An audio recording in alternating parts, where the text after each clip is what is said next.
நம்முடைய பிதாவாகிய தேவனால் கர்த்தராகிய இயேசு கிறிஸ்துவினால் உங்கள் அனைவருக்கும் கிருபை இரக்கமும் சமாதானமும் உண்டாவதாக. ஆமென். அல்லேலூயா. சத்தமா ஒரு அல்லேலூயா.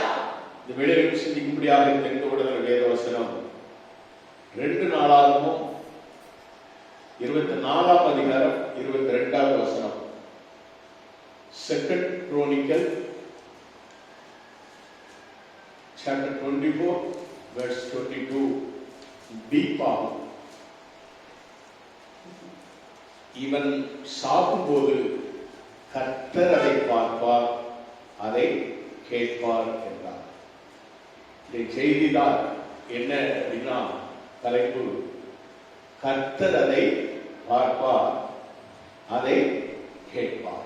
அல்லேலூயா. வேதத்திலே இந்த வசனத்தை நான் வாசித்த பொழுது கர்த்தர் அதை பார்ப்பார்.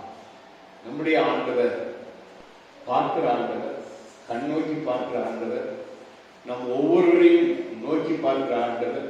நீதிமொழிகள் 15:3 சொல்வதை போல கர்த்தருடைய கண்கள் இவ்விடத்திலும் இருந்து நல்லோரையும் தீயோரையும் நோக்கி பார்க்கிறது. எல்லாரையும் நோக்கி பார்க்கிற ஆண்டவராய் நம்முடைய ஆண்டவர் இருக்கிறார். நம்ம ஒவ்வொருடைய வாழ்வையும் நோக்கி பார்க்கிறார். நம்ம ஒவ்வொருடைய அந்தரங்கத்தையும் நோக்கி பார்க்கிறார். கர்த்தருடைய கண்களுக்கு மறைவான சிருஷ்டி ஒன்றும் இல்லை. ஆமென். அல்லேலூயா. மறைவான சிருஷ்டி ஒன்றும் இல்லை. அவருடைய பார்வைக்கு நாம் எல்லாரும் எப்படி இருக்கிறோம்? நிர்வாணிகளாய். அல்லேலூயா. நிர்வாணிகளாய் நாம் இருக்கிறோம். அப்படித்தான் வேதம் சொல்லுகிறது. அவருடைய பார்வைக்கு நாம் ஒரு நாளும் மறைவாக இருக்க முடியாது. கர்த்தர் அதை பார்க்கிறார். நாம் என்ன செய்தாலும் எதை செய்தாலும் அது கர்த்தருக்கு பிரியமாய் இருக்கிறதா, கர்த்தருக்கு சந்தோஷமாய் இருக்கிறதா, கர்த்தர் நாம் செய்கிற காரியங்களினாலே மகிழ்ச்சி அடைகிறாரா என்பதை நாம் கண்ணோக்கி பார்க்க வேண்டும். நாம் செய்வதெல்லாம் ஆண்டவருக்கு ஆண்டவருடைய பார்வைக்கு பிரியமாய் காணப்பட வேண்டும். எல்லாவற்றையும் ஆண்டவர் பார்ப்பார். தவறு செய்தால், தப்பு செய்தால் எல்லாவற்றையும் பார்க்கிற ஆண்டவர் நம்முடைய ஆண்டவர்.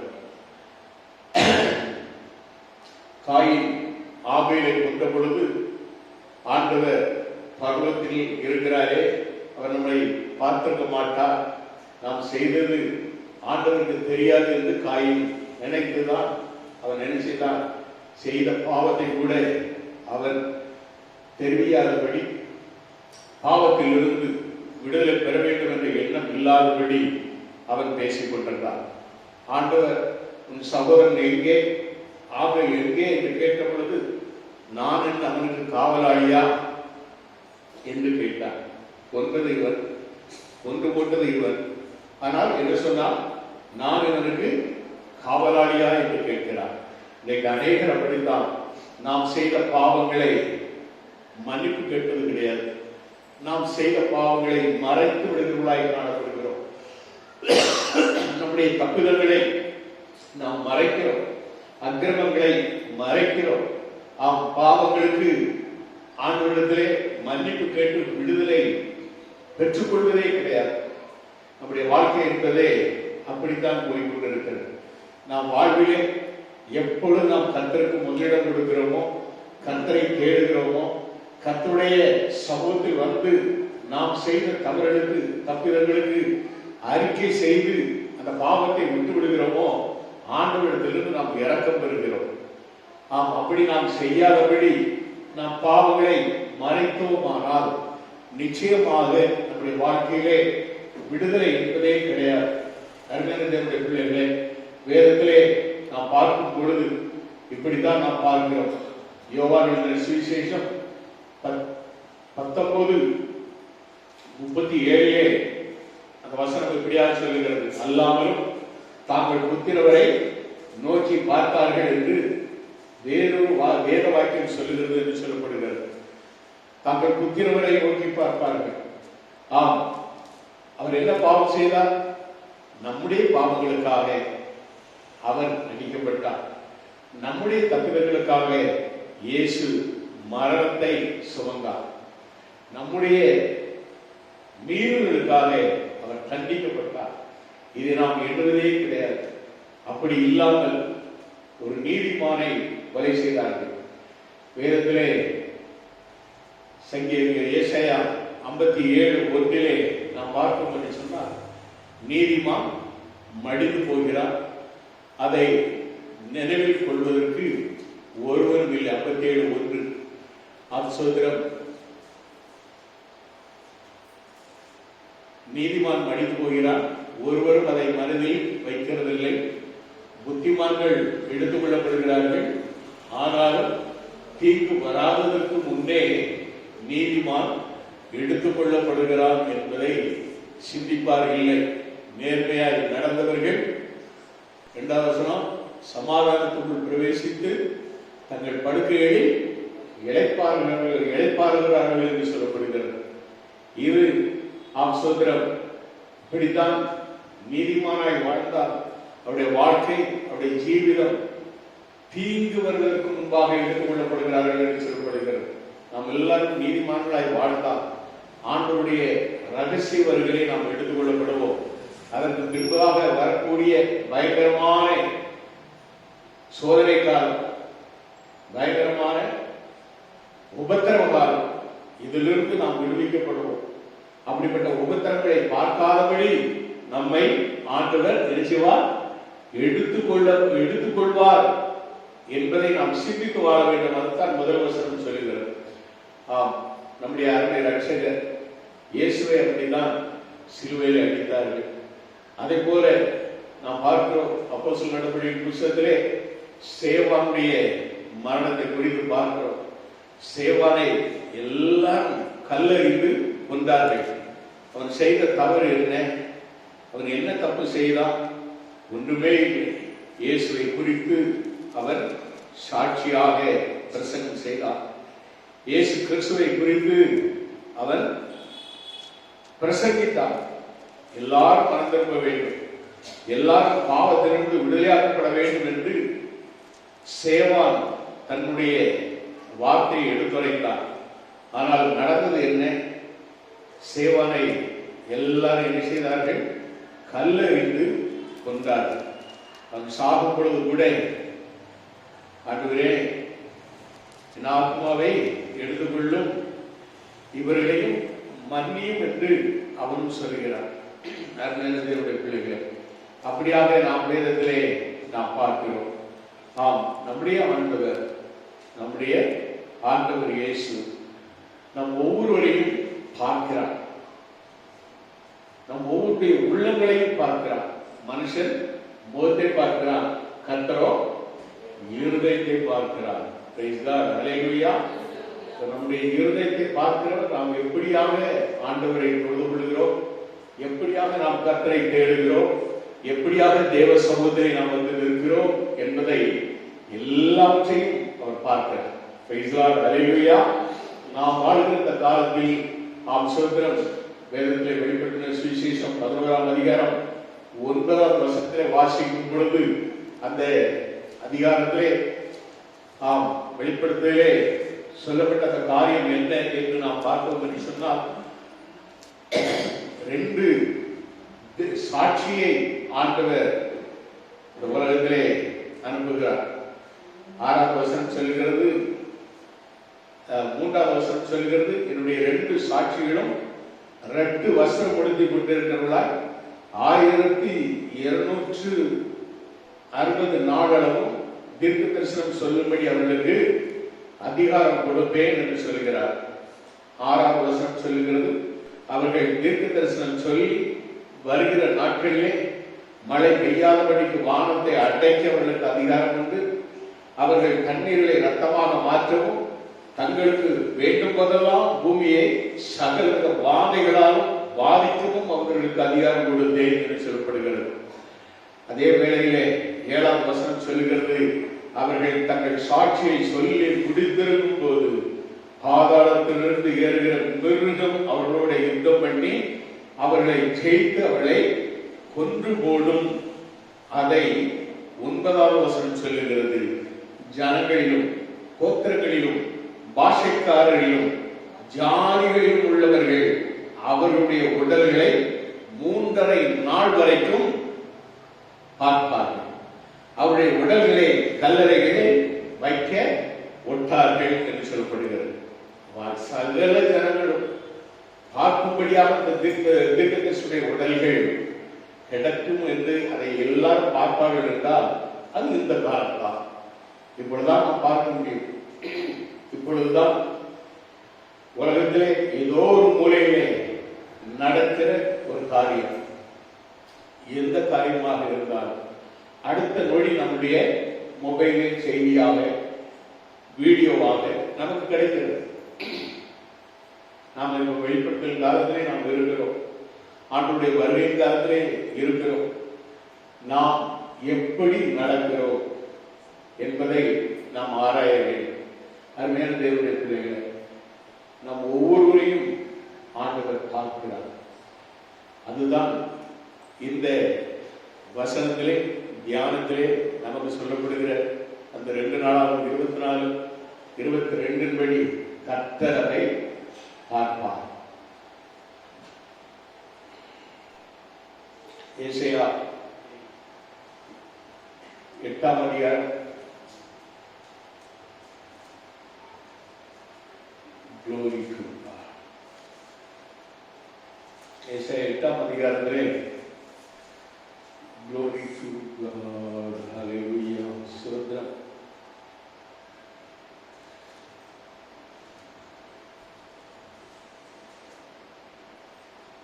இருபத்தி 22வது வசனம் சொல்கிறது, ஏசாயா 8:22, அவர்கள் அண்ணாந்து பார்ப்பார்கள், பூமியை நோக்கி பார்த்தார்கள், ஆனாலும் இக்கட்டும் அந்தகாரமும் இருக்கும், இடுக்கத்தால் இருளடைந்து அந்தகாரத்திலே தள்ளுண்டு அலைவார்கள் என்று சொல்லப்படுகிறது.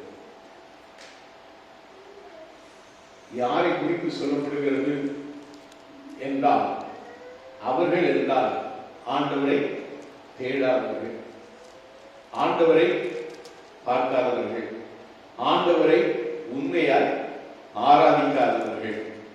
ஆனால் ஏசாயா தீர்க்கதரிசி சொல்கிறார், 8ஆம் அதிகாரம் 18 அவர் சொல்கிறார், இதோ நானும் கர்த்தர் எனக்கு கொடுத்த பிள்ளைகளும் சீயோன் பர்வதத்தில் வாசமாயிருக்கிற சேனைகளின் கர்த்தராலே இஸ்ரவேலில் அடையாளங்களாகவும் அற்புதங்களாகவும் இருக்கிறோம் என்று ஏசாயா தீர்க்கதரிசி சொல்கிறார். அவர்தான் 22வது வசனத்திலே இந்த காரியத்தை சொல்லுகிறார். காரணம் என்ன? 20வது வசனம் சொல்லுகிறது, வேதத்தையும் சாட்சி ஆகமத்தையும் கவனிக்க வேண்டும், இந்த வார்த்தையின்படியே சொல்லாவிட்டால் அவர்களுக்கு விடிய காலத்து வெளிச்சம் இல்லை என்று சொல்லப்படுகிறது. அவர்கள்தான் அண்ணாந்து பார்ப்பார்கள், பூமியை நோக்கி பார்ப்பார்கள், ஆனாலும் இதோ இக்கட்டும் அந்தகாரமும் இருக்கும், இடுக்கத்தால் இருளடைந்து அந்தகாரத்திலே தள்ளுண்டு அலைவார்கள் என்று வேதம் சொல்லுகிறது. ஏசாயா தீர்க்கதரிசி மூலமாக சொல்லப்படுகிறது. ஆண்டவரை தேடாதவர்கள், ஆண்டவரை நோக்கி பார்க்காதவர்கள், வேதத்தையும் சாட்சியின் ஆகமத்தையும் கவனிக்காதவர்கள், வேதம் தான் நம்முடைய வாழ்க்கைக்கு சாட்சி, வேதம் தான் நம்முடைய வாழ்க்கைக்கு வெளிச்சம், வேதம் தான் நம்முடைய பாதைக்கு வழிகாட்டி என்பதை அறியாதபடி நாம் வாழ்ந்தோம் என்று சொன்னால் நம்முடைய வாழ்வு ஒரு இருண்ட வாழ்க்கையாக காணப்படும். நாம் ஆண்டவர் நாம் நோக்கி பார்த்தாலும் என்னது அந்தகாரமும் இருளும் தான் அங்கு நமக்கு கிடைக்கும் என்பதை வேதம் தெளிவாக சொல்கிறது. ஆண்டவரை பார்க்காதபடி, வேதத்தை கேளாதபடி தன்னுடைய செவியை விலைக்குடைய ஜெபம் கர்த்தருக்கு எப்படி இருக்கும்? அருவருப்பானதாக. அதனால வேதத்தை வாசிக்க வேண்டும், சத்தியத்தை கேட்க வேண்டும். நாம் அப்படி கேட்காதபடி நம்முடைய வாழ்க்கை இருக்கும் என்று சொன்னால் அது ஆண்டவருக்கு மிகுந்த அருவருப்பாக காணப்படும். இப்பொழுது மீண்டும் அந்த 24 2 நாளாகவும் 22 24 நாம் வாசிக்கும் பொழுது அங்கு நாம் பார்க்கக்கூடிய அந்த வார்த்தை Glory to God. 2 Chronicles 24:22 அப்படியே அவனுடைய தகப்பனாகிய யோய்தா தனக்கு செய்த தயையை ராஜாவாகிய யோவாஸ் நினையாமல் அவனுடைய குமாரனை கொன்று போட்டான். இவன் சாகும் போது கர்த்தர் அதை பார்ப்பார், அதை கேட்பார் என்றார். அல்லேலூயா. நம்முடைய ஆண்டவர் பார்ப்பது மாத்திரமல்ல, கேட்கிற ஆண்டவர். நம்மை தட்டி கேட்கிற ஒரே ஒரு தெய்வம் ஆண்டவர் தான். நாம் தவறு செய்யும் பொழுது நம்மை கேட்கிற ஆண்டவர் ஒருவர் இருக்கிறார். அவர் நம்மை பார்ப்பார், நம்மை கேட்பார். உனக்காக நான் மரித்தேனே, எனக்காக நீ என்ன செய்தாய் என்று கேட்கிற ஆண்டவர் அவர். நமக்காக பாடுபட்டு மரித்த ஆண்டவர் அவர். இந்த வேதத்திலே நாம் இந்த அதிகாரத்தை நாம் வாசித்த பொழுது யார் இந்த யோய்தா அப்படின்னு நம்ம பார்த்தோம்னு சொன்னா, இந்த யோய்தா சோதரன் அவன் அகசியா ராஜாவாகிற போது இருந்த ஒரு தீர்க்கதரிசியானவர். தீர்க்கதரிசி மாத்திரமல்ல, ஆசாரியனாக இருந்தவர். ராஜாவுக்கு துணை நின்று வாழுகிறவனாக அந்த காலத்திலே காணப்பட்டார். ராஜா செய்கிற அக்கிரமங்களை பார்த்தால் அதை ஏனென்று கேட்கிறவனாகவும் அந்த ஆசாரியன் இருந்தார். யோய்தாவை குறித்து நாம் வாசிக்க வேண்டும் என்று சொன்னால், சோதரன் இந்த அகசியா அரசாண்ட ஒரு வருஷத்துக்குள்ளாக அவன் செத்து போகிறான். யார் அந்த அகசியாவை குறித்து 2 நாளாகவும் 22ஆம் அதிகாரம் 3ஆம் வசனத்திலே நாம் வாசிக்கும் பொழுது 2:3 நாம் வாசிப்போம். அகசியா ராஜாவாகிற போது 22 வயதாக இருந்து 1 வருஷம் எருசலேமிலே அரசாண்டார். ஓம்ரியின் குமாரத்தியாகி அவன் தாயின் பேர் அத்தாலியாள். தாய் பேர் என்ன? அத்தாலியாள். அவனும் ஆகாப் குடும்பத்தாரின் வழிகளில் நடந்தால் துன்மார்க்கமாய் நடக்க அவனுடைய தாய் அவனுக்கு ஆலோசனைக்காரியாய் இருந்தாள் என்று சொல்லப்படுகிறது. இன்னைக்குமே பிள்ளைகள் அதிகமாக வளர்வது தாயினுடைய அன்பிலும் அரவணைப்பிலும் போதகத்திலும் தான். அப்படிப்பட்ட வாழ்க்கையிலே இந்த எசேக்கியேல் 16:44 ஒரு வசனம் சொல்லும், தாயை போல் மகள் என்று ஒரு பழமொழி என்று அந்த வசனம் சொல்லும். எசேக்கியேல் 16:44. அப்போ பிள்ளைகளை வளர்க்கிற பொறுப்பு தாய்க்கு மிகவும் உண்டு. தாய் தான் பிள்ளைகளோடு அதிக நேரத்தை செலவழிக்கிறவர்கள். தந்தையாகவும் வேலைக்கு சென்று விடுவார்கள், வருவதற்கு நேரமாகும். அப்படியானால் பிள்ளைகள் தாயிடத்தில் தான் அதிகமாக இருப்பாங்க. அப்ப அந்த தாயானவள் நல்வழியை நடத்த வேண்டும். இந்த அகசியாவை அவள் தாய் எப்படி இருந்தா, துன்மார்க்கமான பாதையில் நடத்துவதற்கு ஆலோசனைக்காரியா இருந்தாள் என்று சொல்லப்படுகிறது. 1 வருஷம் தான் அவனால என்ன சொல்லிடு ஆட்சி பீடத்திலே உட்கார முடியல. ஒரு ராஜ்யசபையிலே ஒரு ஆட்சி அதிகாரத்திலே ஒரு உட்காரும் பொழுது அவன் எவ்வளவாய் கர்த்தரை தேடுகிறவனாய் இருக்கிறானோ அவ்வளவாய் கர்த்தர் அவனுடைய ராஜ்யபாரத்தை நிலைக்க பண்ணுகிறார். பிரைஸ் காட், ஹல்லேலூயா. நம்முடைய ஆண்டவர் ராஜாக்களை ஏற்படுத்தி ராஜாக்களை தள்ளுகிறவராய் இருக்கிறார் என்று வேதம் சொல்லுகிறது. அருமையான தேவனுடைய பிள்ளைகள், 23ஆம் அதிகாரம் 2ஆவது வசனத்திலே நாம் வாசிக்கும் பொழுது அந்த யோய்தாவை குறித்து நாம் பார்க்கிறோம். இது சம்பவம் என்னன்னு சொன்னால், இவன் இறந்த பிறகு, இந்த அகசியா ராஜா இறந்த பிறகு அத்தாலியாள் என்று சொல்லக்கூடிய அவனுடைய தாய் அனைத்து ராஜகுமாரர்களையும் வெட்டி விடுகிறார். யூதாவில் உள்ள அனைத்து ராஜகுமாரர்களையும் வெட்டி விடுகிறார். எல்லாவற்றையும் கொண்டு போட்டு விட்டு ஒரே ஒரு மாத்திரம் இந்த அகசியாவுடைய கூட பிறந்த சகோதரி. அப்படி என்றால் அந்த பிள்ளை, அந்த ஒரு பிள்ளை காக்கப்படுகிறார். அந்த பிள்ளையுடைய அத்தைக்காரி இந்த அகசியாவுடைய மகன் யோவாசை காப்பாற்றுறார். நல்ல கவனமா நீங்க கேட்டாதான் இந்த வார்த்தைக்குள்ள அர்த்தம் முடியும். இந்த யோவாசை அவருடைய அத்தைக்காரியாகிய தகப்பனுடைய தங்கை என்ன செய்கிறார்? காப்பாற்றுகிறார். அதே வேளையில இந்த அத்தாலியா என்ன செய்கிறார்? ராஜகுமார் எல்லாத்தையும் வெட்டி கொண்டு விட்டு அவள் பதவியை கொண்டார். அவன் பதவியில் உட்கார்ந்திருக்கிறார். இந்த யோய்தா என்ன செய்கிறான்? அங்கு வளர்க்கப்படுகிற அந்த அத்தை வீட்டில் வளர்கிற அந்த குழந்தை அவன் 7 வருடம் தான் ஆகிறது. அவனுக்கு பலவிதமான பாதுகாப்புகளை கொடுத்து என்ன செய்கிறார்? ராஜாவாக அபிஷேகம் பண்ணி வைக்கிறார். யோய்தா யோவாசை ராஜாவாக அபிஷேகம் செய்த பொழுது, யோய்தா வந்து யாரு? ஆசாரியன். யோவாஸ் வந்து யாரு? அகசிய ராஜாவுடைய குமாரன். அது என்ன என்று சொல்லி நாம் பார்ப்போம்னு சொன்னா,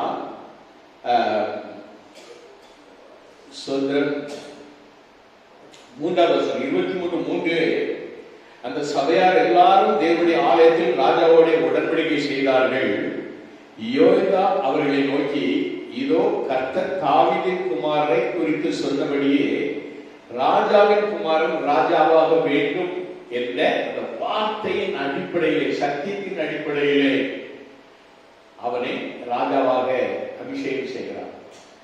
உடனே அத்தாலியால் ஓடி வந்து துரோகம் என்று கூறிக்கொண்டே அவள் நிற்கும் பொழுது அவளை காவலர்கள் நிறுத்துகிறாங்க, அவளுக்கு வழி விடுறாங்க. ஒரு இடத்துல போன உடனே அவளை கொலை செய்து விடுகிறார்கள். இந்த இப்படிப்பட்ட 7 வயதிலே இது நடக்கிறது. அந்த 7 வயதிலே அவன் 40 வருஷம் அரசு ஆளுகிறார். 24:1 நீங்கள் வாசிக்கும் பொழுது, யோவாஸ் ராஜாவாகிற போது 7 வயதா இருந்து 40 வருஷம் எருசலேமிலே அரசாண்டான். பேர்சபா பட்டணத்தாளர் அவன் தாயின் பேர் சிபியாள் என்று சொல்லப்படுகிறது. அல்லேலூயா. அடுத்த வசனம் சொல்லுகிறது, ஆசாரியனாகிய யோய்தாவின் நாளெல்லாம் யோவாஸ் கர்த்தரின் பார்வைக்கு செம்மையானதை செய்தான். அல்லேலூயா. அவர் ஒரு ஆசாரியன், தேவ ஊழியத்தை செய்கிற ஆசாரியன், ராஜாவை நல்வழியிலே நடத்துகிறார். தவறு செய்யாதபடி ஆலோசனைக்காரனாகி இருந்து நல்வார்த்தைகளை சொல்லி நடத்துகிறார். ஆகையால் தான் 7 வயதிலே ராஜாவான அந்த யோவாஸ் 40 வருஷம் அரசாளுகிறார். அவருடைய தகப்பன் அகசியா பாவம் செய்ததினாலே 1 வருஷத்திலே மாண்டு போகிறார். நல்ல கவனமா பார்க்கணும். இப்போ இந்த ஆசாரியனாகிய யோய்தாவின் நாளெல்லாம் யோவாஸ் கர்த்தரின் பார்வைக்கு செம்மையானதை செய்தார். எவரெல்லாம் நீங்க வேதத்துல ராஜாவின் புத்தகம் நாளாகமம் என்பது அரசவையில் எழுதக்கூடிய அது ஒரு என்னது சபை டேப்னு சொல்லுவாங்க. அது மாதிரி சபையில் எழுதக்கூடிய ஒரு பதிவேடு. அந்த பதிவீட்டில் எழுதப்பட்டதுதான் நாளாகும். இந்த 4ஆம் புத்தகத்திலிருந்து நம்ம தியானம் பண்ணி கொண்டிருக்கிறோம். இந்த அரிசியாவுடைய நடவடிக்கைகள் உண்டு. இதை போல பல ராஜாக்கள் கர்த்தருக்கு உண்மையாக தாவீதின் வழியிலே நடந்தவர்கள் எல்லாரும் நீண்ட காலம் அரசாண்டார்கள். தாவீதின் வழியை விட்டு யெரொபெயாம் என்று சொல்லக்கூடிய 10 கோத்திரங்கள் பிரிந்து யெரொபெயாமை ராஜாவாக்கி கொண்டு ஒரு கட்டம் வந்தது. தாவீது மகனுடைய வாழ்வு. அவன் காலத்திலே அவன் மூத்த முதியவர்களுடைய ஆலோசனையை கேட்காமல் அவன் கூட இருந்த தருதலைகளை ஆலோசனையை கேட்டபடினாலே அவன் என்ன செய்கிறான்? என் தகப்பனுடைய இடுப்பு என் சுண்டவர்களுக்கு சமாதானம் சொல்லிட்டு அவன் என்ன ஆட்சி செய்தான். தன்னுடைய ஜனங்கள் வேண்டிக் கொண்ட கேட்ட எந்த ஒரு காரியத்தையும் அவன் என்ன செய்யாதபடி நான் உங்களை தேடுகளினாலே தண்டிப்பேன் அப்படின்னு சொன்னான். என் தகப்பனை விட நான் உங்களை அறிஞ்சுவேன், தேடுகளை கொண்டு தண்டிப்பேன்னு சொன்னான். அதனால அந்த ராஜ்யபாரம் ரெகோபியாவின் ராஜ்யபாரம் ரெண்டாக பிளந்தது. சத்தியத்தை காது கொடுத்து கேட்க, காது உள்ளவன் கேட்டு கிடவன் மாதிரி அநேக காரியங்கள். ஒருவேளை நான் இப்ப சொல்றது சில காரியங்கள் இப்பொழுது நாட்டில் நடந்து கொண்டிருக்கிற காரியங்கள் ஒட்டி வந்தாலும் வரும். எதற்காக சொல்கிறேன் என்றால், கர்த்தரை உண்மையாய் பற்றி கொண்டு நடந்தவர்கள் ராஜ்யபாரத்திலே நீண்ட நாட்கள் அரசாண்டார். கர்த்தரை நம்புகிறவனோ செழிப்பான். நம்பிக்கை இல்லாதவன் அழிந்தே போவார். அதையும் வேதம் தான் சொல்லுகிறது. இந்த யோவாஸ் அவனுடைய காலத்திலே என்ன ஆகிறது என்று சொன்னால், இந்த யோய்தா மரித்து போகிறார். எப்பொழுது? அவரை குறித்து வேதம் சொல்கிறது 16வது வசனத்திலே 15-16 சொல்லப்படும் பொழுது, யோய்தா தீர்க்கதரிசி தீர்க்காயுசு உள்ளவனாய் முதிர் வயதில் மரித்தான். அவன் மரணம் அடைகிற போது 30 வயதாய் இருந்தான். 130 வயதாய் இருந்தான். யோய்தாவுடைய வருஷம் என்ன? 130 வருஷம் உயிரோடு இருந்தான். அந்த அவன் தேவனுக்காகவும் அவருடைய ஆலயத்திற்காகவும் இஸ்ரவேலுக்கு நன்மை செய்தபடினால் அவனை தாவீதின் நகரத்தில் ராஜாக்கள் அண்டையில் அடக்கம் பண்ணினார்கள் என்று வேதம் சொல்கிறது. ராஜாக்கள் அண்டையிலே ஒரு ஆசாரியனுக்கு ஒரு இடம், ராஜாக்களுடைய கல்லறையிலே இந்த ஆசாரியனுக்கு ஒரு இடம். அப்படி இருந்தால் இந்த யோய்தா எப்படியெல்லாம் தன்னுடைய காலத்திலே கர்த்தருக்காக, கர்த்தருடைய ஆலயத்திற்காக அவன் செய்த காரியங்கள், இதுதான் நம் ஒவ்வொருடைய வாழ்விலும் நன்மை கொண்டு வரும். ஆண்டவரிடத்திலிருந்து நாம் நன்மை பெற்றிருக்கிறோம். ஆண்டவரிடத்திலிருந்து நாம் அநேக ஆசீர்வாதங்களை பெற்றிருக்கிறோம். கர்த்தருக்காக நாம் என்ன செய்கிறோம்? கர்த்தருக்காக என்ன செய்கிறோம்? சண்டே வருகிறோம், அடுத்த சண்டே தான். அதற்கடுத்த அந்த இடையில வேத வாசிப்பது கிடையாது, ஜெபிப்பது கிடையாது, கர்த்தரை தேடுவது கிடையாது. இப்படி நாம் இந்த உலகத்தோடும் உலகத்தின் மாயோடும் நாம் சென்று கொண்டிருக்கிறோம்.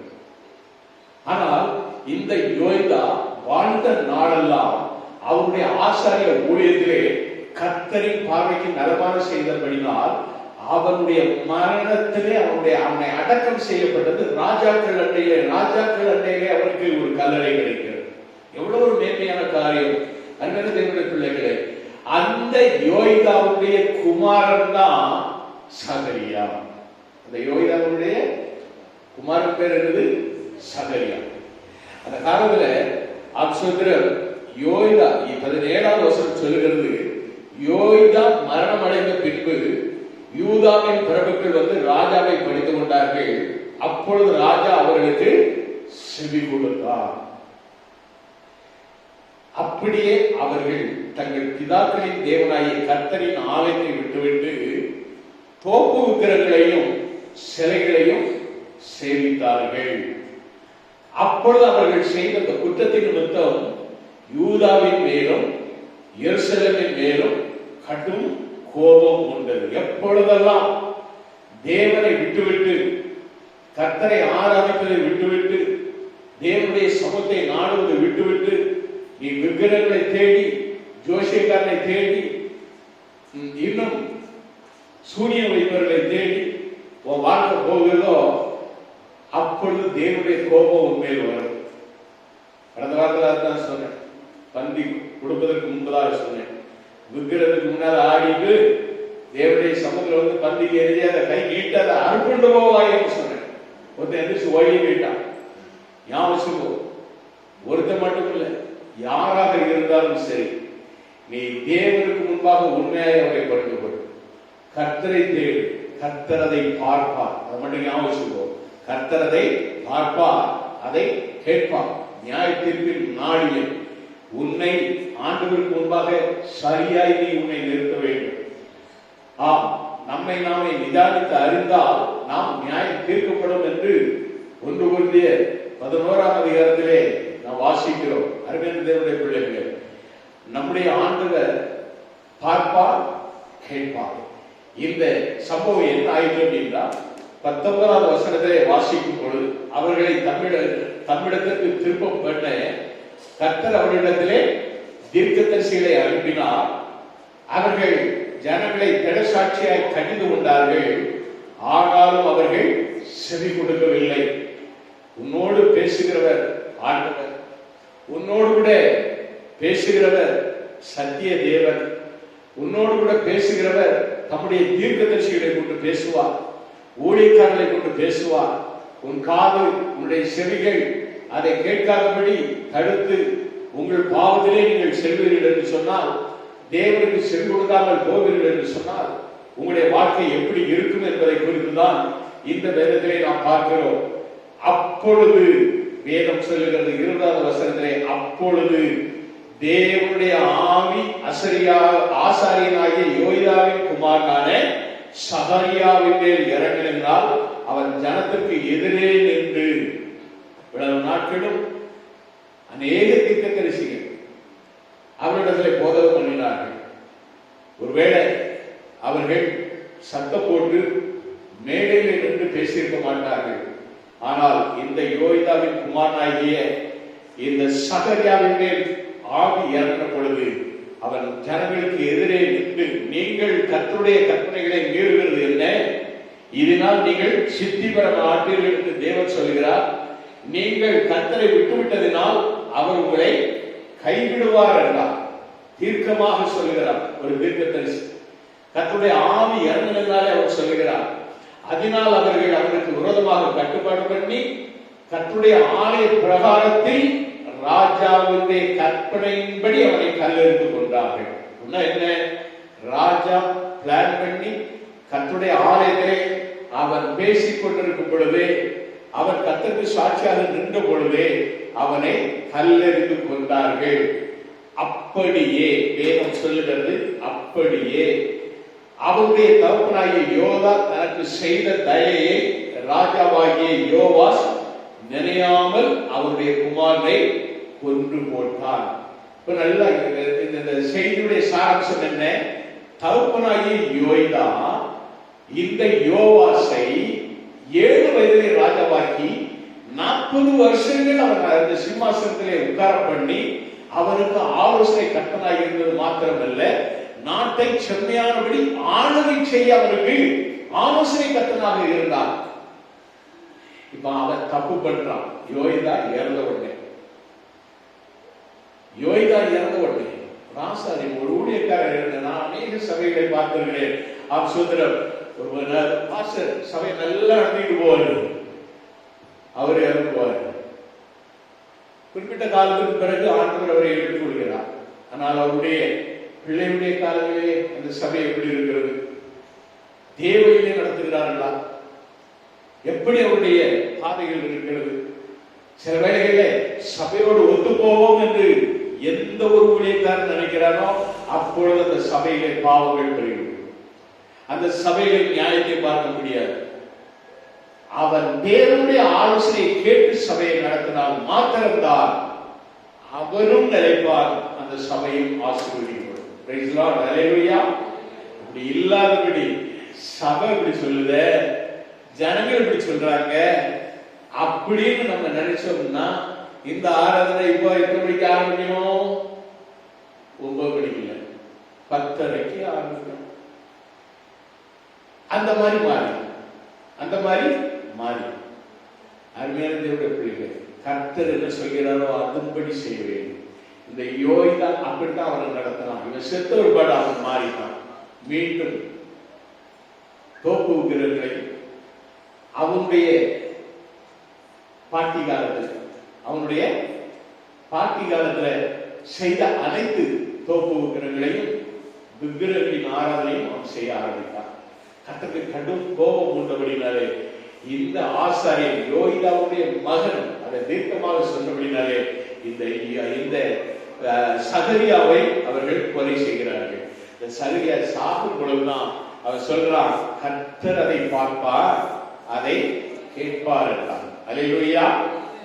கேட்பாரா இல்லையா? கேட்பாரா இல்லையா?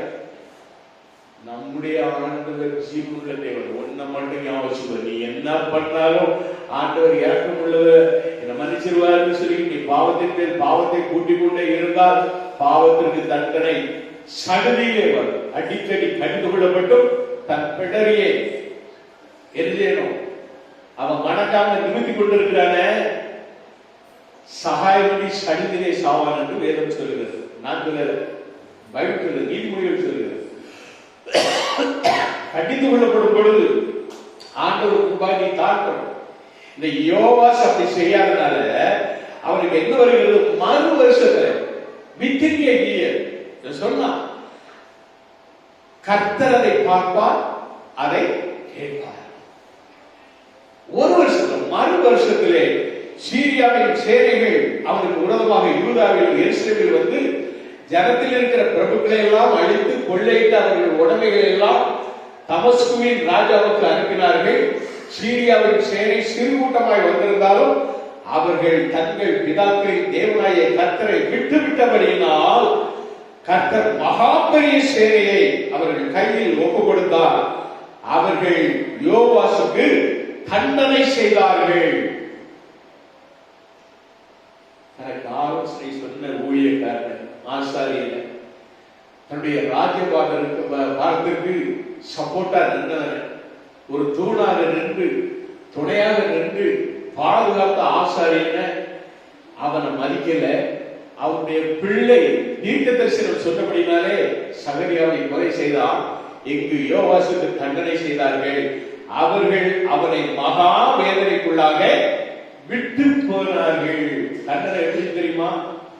சாகுவர தூக்கு தண்டனை சொல்லுவாங்க. இவருக்கு சாகுவர தூக்கு தண்டனை கொடுக்கல, சாகும்படியா தண்டனையை கொடுத்துட்டு சாகாம உயிரோட வச்சுட்டு போயிட்டாங்க. சாகாம உயிரோட கேட்கிறீங்களா? தண்டனை எப்படி தண்டனை? அதுதான் அந்த சாகும் பொழுது அந்த ஆசாரியனாகிய சகரியா சொல்கிறார், கர்த்தர் அதை பார்ப்பார், அதை கேட்பார். நம்முடைய ஆண்டவர் கேட்கிற ஆண்டவர். நாம் செய்த பாவங்களுக்கு நம்மிடத்திலேயே கேட்பார், நம்மிடத்திலேயே கேட்பார். நாம் உண்மையால் நாம் செய்த பாவங்களை அவரிடத்திலே தயவாய் தெரிவித்து மன்னிப்பை பெற்றோம் என்றால் ஆண்டவர் இறக்கமுள்ள தேவனாய் இருப்பார். அருமையான தேவனுடைய பிள்ளைகளே, 25வது வசனம் சொல்கிறது, அவர்கள் அவனை மகா வேதனைக்குள்ளாக விட்டுவிட்டு போனார்கள். அவர்கள் புறப்பட்டு போன பின்பு அவருடைய ஊழியக்காரர் ஆசாரியனாகிய யோய்தாவுடைய குமாரன் ரத்தப்பழி நிமித்தம் அவருக்கு விரோதமாய் கட்டுப்பாடு பண்ணி அவன் படுக்கையிலே அவனை கொண்டு போட்டார்கள். அல்லேலூயா. செத்து போனா ஒரு ராஜா செத்தா ராஜாக்களுடைய கல்லறை அண்டையில தான் அடக்கம் பண்ணணும். ஆனா இவனுக்கு அது கூட கிடையாது. அடுத்த வாசகம், செத்து போன அவனை தாவீதின் நகரத்தில் அடக்கம் பண்ணாங்க. அப்படின்னா என்ன? தாவீதின் நகரத்தில் அடக்கம் பண்ணாங்க. ஆனாலும் ராஜாக்களின் கல்லறையில் அவனை வைக்கவில்லை. ஒரு ஆசாரியனுக்கு, இவருடைய ராஜபாதத்துக்கு துணை நின்ற ஆசாரியனை யோய்தாவுக்கு கிடைத்த அந்த கனவு இவனுக்கு கிடைக்கும். காரணம் என்ன? இவன் செய்த துரோகம். நேர ஆட்சியாளர்களை நம்ம பார்க்கிறோம். துரோகம் செய்தவங்க கூட இருந்த வேலைக்காரர்களை சுட்டுக் கொண்டார்கள் நம்ம சரித்திரத்தில் பார்க்கிறோம். ரயில்வே சொல்லுங்க, செத்தாளா? துரோகம். என்னைக்கு ஆண்டவர் உனக்கு ஒரு ராஜ்யபாரம் கொடுக்க நீ துரோகம் பண்ணல. துரோகிகளை ஆண்டவர் ஒரு பொழுதும் மன்னிப்பதே கிடையாது. நல்லா ஞாபகம். பாவம் செய்தா மன்னிச்சுடுவாரு, துரோகம் செய்தவர்களை ஆண்டவர் மன்னித்ததே கிடையாது. யூதாஸ் துரோகம் பண்ணினான், ஆண்டவர் அவனை மன்னிச்சாரா? சொல்லுங்க. மன்னிச்சிருந்தா அவனை சாவட்டு மாட்டார். மறுதளித்த பேதுருவை பார்த்து என்னை நேசிக்கிறாய் கேட்ட ஆண்டவர் இவனையா சாவுட்டாரு. அதுவும் அப்பத்தை கொடுத்து என்ன செய்யும்? துணிகரமா நீ அப்பத்துக்கு என்ன செய்யாத, கைவிட, உன்னை பரிசுத்தப்படுத்திக் கொள். ஒவ்வொரு மாதமும் நடைபெறும் பந்தியிலே நீ எவ்வளவாய் பரிசுத்தமாய் தேவனை நீ தேடுகிறாயோ, நாடுகிறாயோ, ஆராதிக்கிறாயோ, முழுமையாக பரிசுத்தத்தோடு வந்து கலந்து கொள்கிறாயோ. விடிய விடிய கூத்தடித்து கும்மாளம் போட்டு நீ வந்து நிக்காத. ஆண்டவர் உன்னை எரிசுவார், வெறுப்பார், கண்டு கோபம் அடைவார், அறுப்புண்டு போவாய் என்று வேதம் சொல்கிறது. ஆனால் கர்த்தரை உண்மையாய் ஆராதித்தால் கர்த்தர் உன்னை அளவில்லாத அபிஷேகத்தினாலே நிரப்புவார், ஆசீர்வாதத்தினாலே நிரப்புவார், உன்னை நிரம்பி வழியும் பாத்திரமாக ஆட்கொண்டு வெளியிடுவார். பிரைஸ் தி லார்ட், ஹல்லேலூயா. அருமையான தேவனுடைய பிள்ளைகளே, ஸ்தோத்திரம். வேதம் நமக்கு சொல்லிட காரியம் என்ன? கர்த்தர் அதை பார்ப்பார், அதை கேட்பார். வேதம் அதைத்தான் நமக்கு மிக தெளிவாக சொல்கிறது. நம்மை பார்க்கிற தேவன் அவர், நம்மை நம் ஒவ்வொருடைய காரியங்களையும் கேட்கிற தேவன் அவர். அப்படியாக சோதரம் இந்த நாளிலே கொடுக்கப்பட்ட அந்த வார்த்தையை நன்றாக கவனித்து பாருங்கள். ஏசாயா 29